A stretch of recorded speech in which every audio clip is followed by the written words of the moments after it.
नमस्कार, मैं रचना Sharma चढ़दीगला time TV देख रहे हैं सभी दर्शकों का स्वागत करती हूं। आप देख रहे हैं टॉप 10 न्यूज।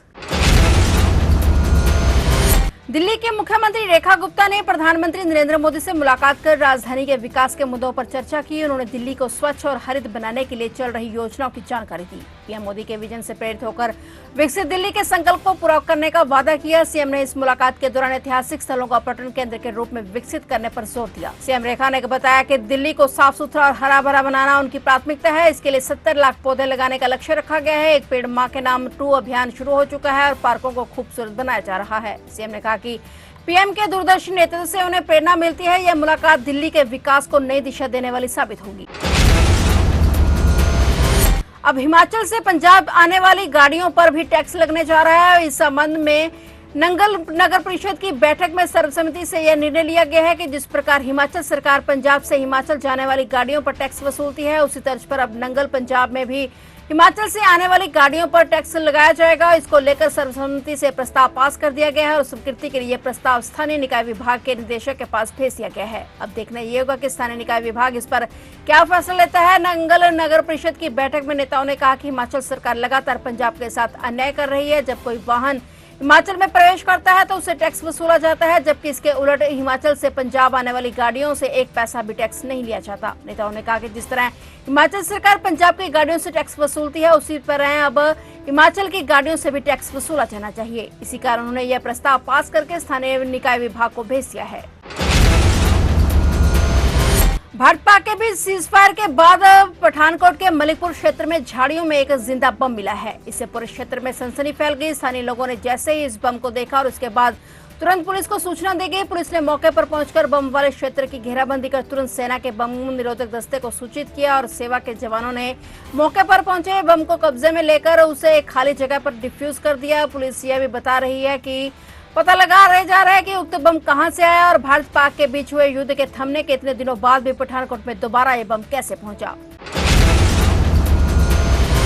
राजा रघुवंशी मर्डर केस के 5 आरोपियों को शिलांग की कोर्ट में पेश किया गया है। इससे ठीक पहले मेघालय पुलिस ने बड़ा खुलासा किया है। मेघालय पुलिस ने कहा कि राजा की पत्नी सोनम ने ही हत्या की बात को कबूल कर लिया है। सोनम के साथ राज कुशवाहा को भी मुख्य आरोपी बनाया गया है। इसके साथ 3 और आरोपियों को कोर्ट में पेश किया गया है। शिलांग पुलिस ने अदालत से सभी आरोपियों को रिमांड पर लिया है। अब पुलिस आरोपियों को वारदात वाली जगह लेकर जाएगी। पुलिस ने बताया कि फिलहाल यह लव एंगल का ही मामला दिख रहा है। बता दें कि उधर सोनम का भाई आज राजा के परिवार से मिलने पहुंचा। उसने कहा कि राज कुशवाहा अनपढ़ है और हमारे यहाँ बस काम करता था। वहीं उसने अपनी बहन और बाकी आरोपियों के लिए इस घिनौनी वारदात के लिए उसके लिए फांसी की सजा की बात कही है।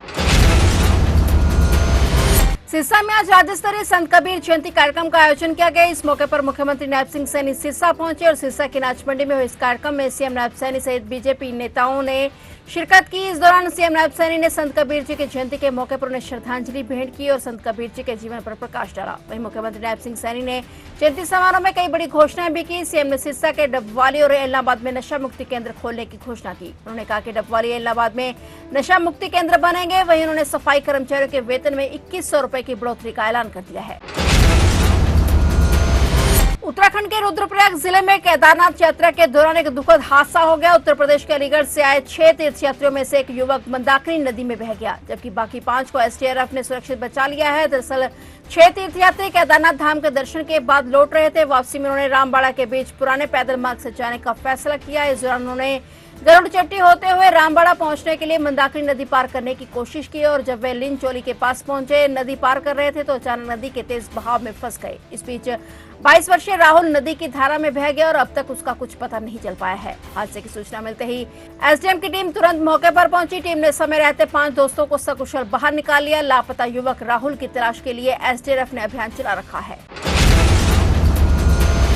सुप्रीम कोर्ट ने एक नाबालिग छात्रा से दुष्कर्म के दोषियों को आजीवन कारावास की सजा को चुनौती देने वाली अपील खारिज कर दी है। कोर्ट ने कहा कि यह बेहद गंभीर मामला है, कोई रियायत नहीं बरती जाएगी। न्यायमूर्ति प्रशांत कुमार मिश्रा और न्यायमूर्ति मनमोहन की पीठ ने छत्तीसगढ़ उच्च न्यायालय के फैसले के खिलाफ दोषियों संजय पैकरा और पुष्पम यादव की अपील खारिज कर दी है। पीठ ने 2 दोषियों की अपील खारिज करते हुए कहा कि यह बहुत गंभीर मामला है। आपने वैन चालक के साथ मिलकर एक नाबालिग स्कूली छात्रा का अपहरण किया और उसके साथ दुष्कर्म किया। हमें इसमें किसी तरह की रियायत की जरूरत नहीं है, इसे खारिज किया जाता है।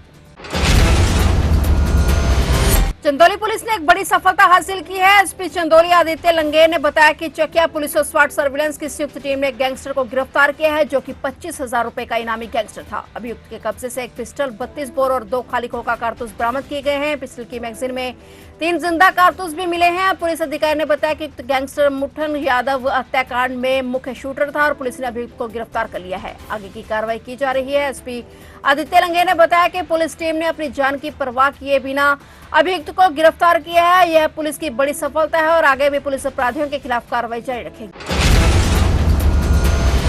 कांग्रेस ने मध्य प्रदेश के पूर्व मुख्यमंत्री दिग्विजय सिंह के भाई और पूर्व विधायक लक्ष्मण सिंह को पार्टी विरोधी गतिविधियों के कारण तत्काल प्रभाव से 6 साल के लिए पार्टी की प्राथमिक सदस्यता से निष्कासित कर दिया है। पार्टी की तरफ से मीडिया को दी गई जानकारी के मुताबिक कांग्रेस अध्यक्ष ने मध्य प्रदेश के पूर्व विधायक लक्ष्मण सिंह को पार्टी विरोधी गतिविधियों के कारण तत्काल प्रभाव से 6 साल के लिए भारतीय राष्ट्रीय कांग्रेस की प्राथमिक सदस्यता से बाहर कर दिया है। बता दें कि पिछले महीने लक्ष्मण सिंह को कारण बताओ नोटिस जारी किया गया था। उन्होंने कथित तौर पर कहा था कि पार्टी को रॉबर्ट वाड्रा और राहुल गांधी दोनों की अपराधिकता से निपटना होगा। पहलगाम आतंकवादी हमले के मद्देनजर लक्ष्मण सिंह ने अपनी पार्टी के भीतर एक बड़ा विवाद खड़ा कर दिया था और उन्होंने कहा था कि राहुल गांधी और रॉबर्ट वाड्रा अपरिपक्व हैं।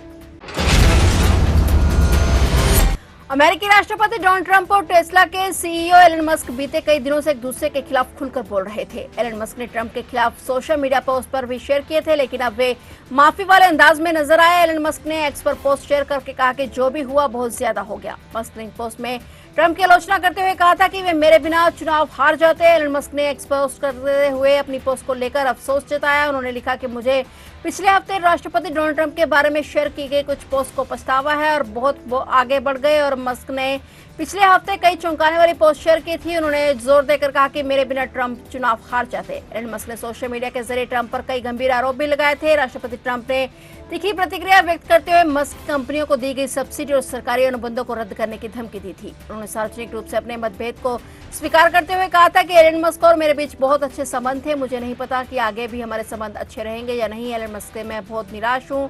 मैंने एलन की बहुत मदद की है। फिलहाल टॉप 10 न्यूज में इतना ही और नए समाचारों के साथ फिर से हाजिर होंगे। तब तक के लिए देखते रहिए चढ़ती कला टाइम टीवी।